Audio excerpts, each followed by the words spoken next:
from her salary of $8 a week for a farm in the country.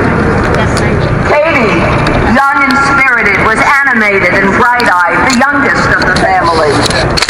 When the fire broke out, they were together on the 9th floor. And then, in the smoke and panic, they lost each other. Looking for her sister Rosie, calling her name, but unable to find her, Katie grabbed the cable of the last elevator to leave. She was the last to get off the floor. Her legs banging against the wall and hitting people's heads, she managed to get out badly banged up, but alive. Rosie never found her way out. I wonder, did she go back to look for Katie? As the older sister, she must have felt responsible for her younger sister. Did Rosie panic, exhausted from her long days of laboring, unable to think clearly, and then become overcome by smoke? I think about Rosie often and wonder about her brief life, so cruelly ended by horrific work conditions. Rosie, whom I should have known. My grandmother Minnie, their sister at home, had 2 children to care for, my mother, Mary, 4, and her brother, my Uncle Morris, 2.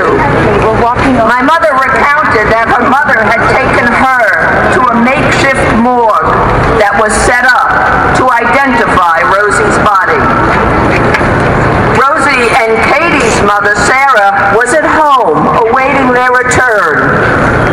And in the cruelest of ironies, had to be thinking about another daughter, Esther, who also died on March 25th, 1903, killed in a trolley accident on Grand Street.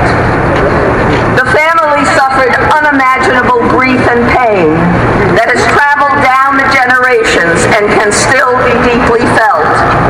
But the family also survived and thrived. Katie went on to testify strongly at the trial in which Blanc and Harris, the factory owners, were later acquitted. And it was their brother David who followed Harris and Blanc as they left the courtroom after the trial, shouting, "Murderers, murderers, not guilty, not guilty, where is the justice?" And then it collapsed, according to news reports. David did buy a farm, and Katie went on to marry Phil Lublina, the president of the Pocketbook Workers Union.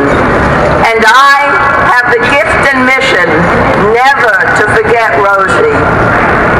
That Triangle Shirtwaist Factory fire, which stole my great-aunt Rosie's life, spawned, as we know, great changes in labor laws and the growth of unions throughout the country. These heroines and heroes died for a greater cause. And we must never forget that they helped change the course of labor history. But we must also remember the legacy of their lives and struggles.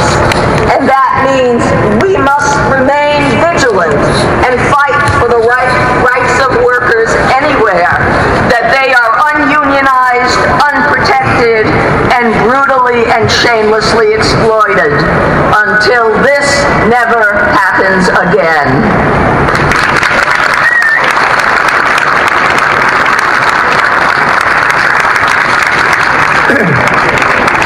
Now we'll ask the friends from the fire department to lift the ladder.